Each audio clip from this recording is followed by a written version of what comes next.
আপনারা ফিরে আসুন, আমি 1 ঘন্টার মধ্যে ইস্তফা দিয়ে দিচ্ছি। এই মঞ্চ থেকে ও 1 ঘন্টা সময় দিয়েছে, আমি 2 ঘন্টা সময় দিয়ে গেলাম। সেও একদিন ছিল, এও একদিন। তখন সবাই কাছাকাছি, যেন মিলে সুর মেরা তুমহারা। আর আজ একসময়ের বন্ধুরা যে যাকে যেভাবে পারলেন আক্রমণ করলেন। শনিবার ঋতব্রত তৃণমূলকে নিশানা করে তাদের উদ্দেশ্যে চ্যালেঞ্জ ছুড়ে দিয়েছিলেন অভিষেক বন্দ্যোপাধ্যায়। মঙ্গলবার 21শে জুলাইয়ের মেয়র রোডের মঞ্চ থেকে পাল্টা জবাব দিলেন মদন মিত্র। আপনারা ফিরে আসুন, আমি 1 ঘন্টার মধ্যে ইস্তফা দিয়ে দিচ্ছি। কেউ আসবে না। ডিল হচ্ছে, ওদিকে যাও, অভিষেক ব্যানার্জিকে গালাগালি দাও, তোমাকে বেঁচে থাক, তোমাকে বাঁচিয়ে রাখবো, ইডিও ধরবে না, সিবিআইও ধরবে। অভিষেক, এটা ঠিক, ডায়মন্ড হারবারে চমকেছিস, তোর চমকানিতে সিপিএম চমকাতে পারে, এই সভাকে চমকাবার ক্ষমতা তোর নেই। তাই এই মঞ্চ থেকে ও 1 ঘন্টা সময় দিয়েছে, আমি 2 ঘন্টা সময় দিয়ে গেলাম। 2 ঘন্টার মধ্যে তুই এসে এই জনসভায় এসে বল, আমি আমার অন্যায় স্বীকার করছি, আমার ভুল স্বীকার করছি, আমার জন্যে এই গোটা পার্টিটা শেষ হয়ে গেছে, আমি আমার এই পাপ থেকে মুক্ত হতে চাই। প্রকাশ্য সমাবেশে আমি ক্ষমা চেয়ে বলছি, আমায় ক্ষমা করো। ঠোস কথা বলবে না, যারা লিফটে করে উঠে রাজনীতি করছে তারা শেষ কথা বলবে না, প্যারাসুট থেকে এসে যারা রাজনীতি করছে তারা শেষ কথা বলবে না।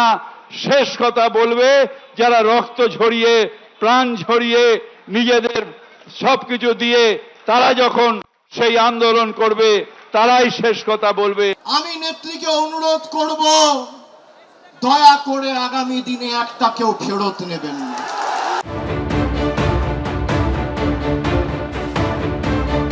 ছোট্ট ছেলে কত কষ্ট করে রোজগার করে লিপস অ্যান্ড বাউন্সের নামে, আর সমস্ত টাকাটা দিয়ে প্লেন আর হেলিকপ্টার কিনে সেই দিয়ে গোটা পার্টিটার খরচ চালায়।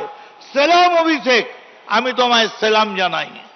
কিন্তু যেদিন খবরের কাগজে দেখলাম অরূপ বিশ্বাস গিয়ে তালা চাবিটা মেরে দিয়েছে, সেদিন জানতে পারলাম ওই টাকাটা অভিষেকের পিতৃদেবের ছিল না, ওটা তৃণমূল কংগ্রেসের টাকা ছিল। লজ্জা লাগে না? পার্টির গোটা টাকা যদি হচ্ছে কর্মীদের জন্য ব্যবহৃত না হয়ে শুধুমাত্র আকাশ বিলাসে ব্যবহৃত হয়, হপকিন্সে চোখ দেখাতে যাচ্ছেন, জানাতে হবে তো ওটা পার্টির টাকা কি পার্টির টাকা নয়। একজন চার্টার্ড মাফিয়া আর তার কিছু রিংমাস্টার, যে রিংমাস্টাররা এগুলো করেছেন, কোনো গণতন্ত্রের পরিবেশই ছিল না।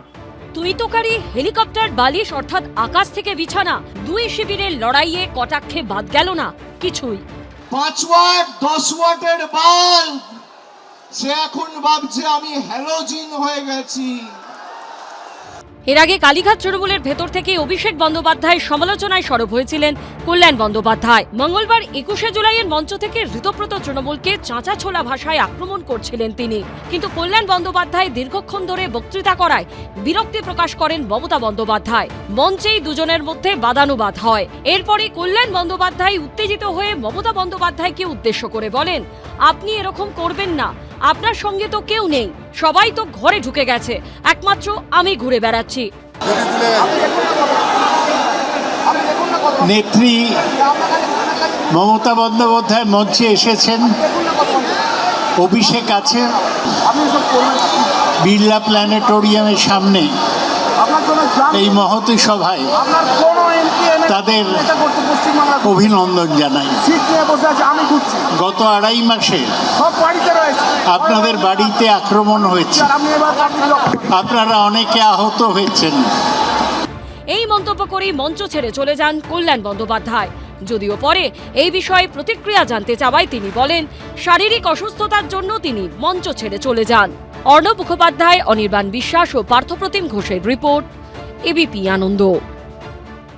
এবিপি আনন্দ, এগিয়ে থাকে, এগিয়ে রাখে।